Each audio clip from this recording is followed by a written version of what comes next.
दोस्तों, एक बुरी आदत हमारे लिए कितनी ही बुरी हो सकती है। मेरा नाम है हेमंत और आप सुन रहे हैं हॉन्ट कॉम्प्लेक्स।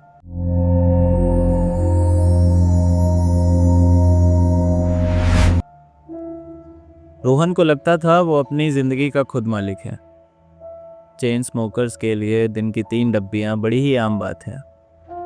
उसके दोस्तों ने जबरदस्ती उसे कोलाबा के एक बेसमेंट में चलने वाले मुक्ति केंद्र में भेज दिया। क्लिनिक अंदर से किसी पुराने सरकारी अस्पताल जैसा था। सीलन और फिनाइल की चुभने वाली महक। काउंटर पर बैठे डॉक्टर बत्रा की आवाज उसकी शक्ल से बिल्कुल मैच नहीं करती थी। वो जरूरत से ज्यादा पोलाइट थे। उनकी आंखों में एक अजीब सी ठंडक थी, जैसे वो किसी इंसान को नहीं, किसी चीज को देख रहे हो। डॉक्टर बत्रा ने एक सड़े गले पुराने से कागज पर रोहन के दस्तखत लिए और मुस्कुराते हुए बोले, रोहन जी, हमारा ट्रीटमेंट थोड़ा अलग है। सिर्फ एक सेशन, और मैं गारंटी देता हूँ आज के बाद आप दोबारा कभी इस सिगरेट को हाथ नहीं लगाएंगे। रोहन ने भी एक एरोगेंट हंसी हंस दी। देखते हैं डॉक्टर। डॉक्टर बत्रा उसे एक लंबे अंधेरे कॉरिडोर के आखिरी कमरे में ले गए। कमरा बिल्कुल सफ़ेद था, पूरा वाइट। कोई खिड़की नहीं, कोई वेंटिलेशन नहीं, बस बीच में एक स्टील की खाली कुर्सी। डॉक्टर बत्रा ने अपनी पॉकेट से एक सिल्वर केस निकाला और एक अकेली पूरी तरह सफ़ेद रंग की सिगरेट रोहन के हाथ में रख दी। ये आपकी जिंदगी की आखिरी सिगरेट है रोहन जी।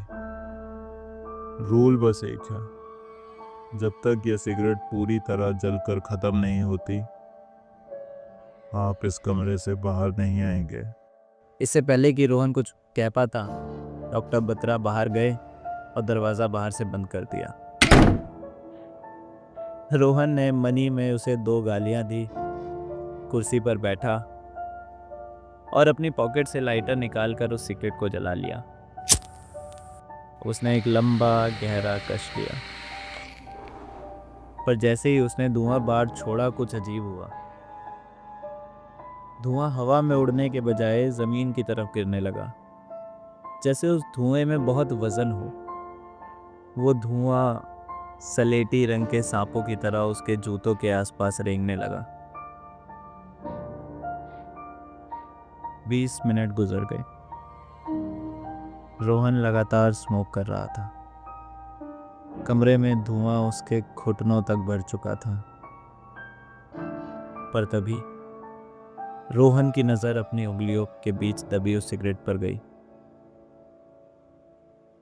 डर के मारे उसके शरीर का सारा खून जम गया। 20 मिनट लगातार पीने के बाद भी सिगरेट 1 इंच भी छोटी नहीं हुई थी। उसका पेपर बिल्कुल नया था। आगे की आग एकदम लाल और जिंदा थी, पर राख कहीं नहीं गिरी थी।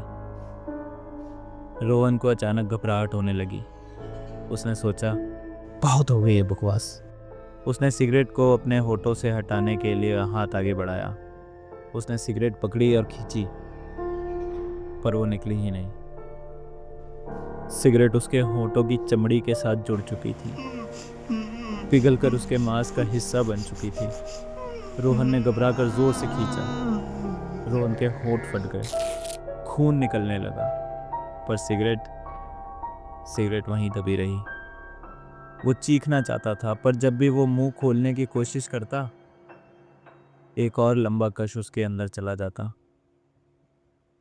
हर कश के साथ उस सिगरेट का टिप और ज्यादा गहरे लाल रंग का होता गया। और तभी रोहन को अपने पेट के अंदर, अपने सीने में एक भयंकर जला देने वाली जलन हुई, जैसे किसी ने उसके अंदर आग लगा दी हो। वो कुर्सी से उठने के लिए आगे झुका। उसने अपने हाथ चेयर के आर्मरेस्ट पर रखे। उसकी नज़र अपने होठों पर गई। उसकी उंगलियां सलेटी रंग की हो चुकी थीं।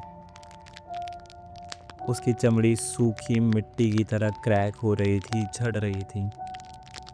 रोहन की आंखों से खून और आंसू एक साथ बहने लगे। सिगरेट नहीं जल रही थी, रोहन जल रहा था। उसके पैरों का वजन अचानक खत्म हो गया। उसने नीचे देखा, उसके जूते, उसके घुटने, उसके पैर सूखी सलेटी राख बनकर जमीन पर गिर चुकी थी। वो अंदर से बाहर की तरफ चल रहा था, वो भी बिना किसी आग के। कुछ समय बाद डॉक्टर बत्रा अंदर आए। उनके हाथ में एक छोटा सा सिल्वर डस्टपैन और एक कांच का ट्रांसपेरेंट जार था।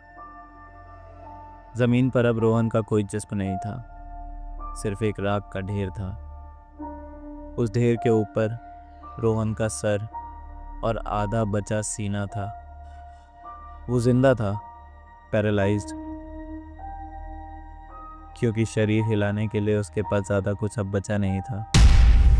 उसकी फटी हुई आंखों में दुनिया का सबसे बड़ा खौफ था और उसके होठों से अब भी वो आखिरी सिगरेट लगी हुई थी जो आहिस्ता आहिस्ता स्मोक कर रही थी।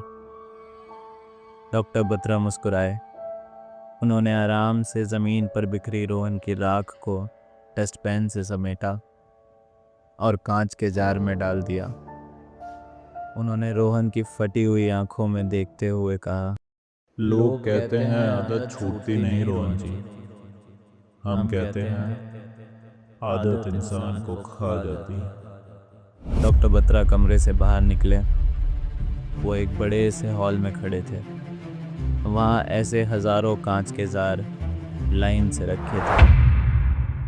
हर जार पर एक नाम था।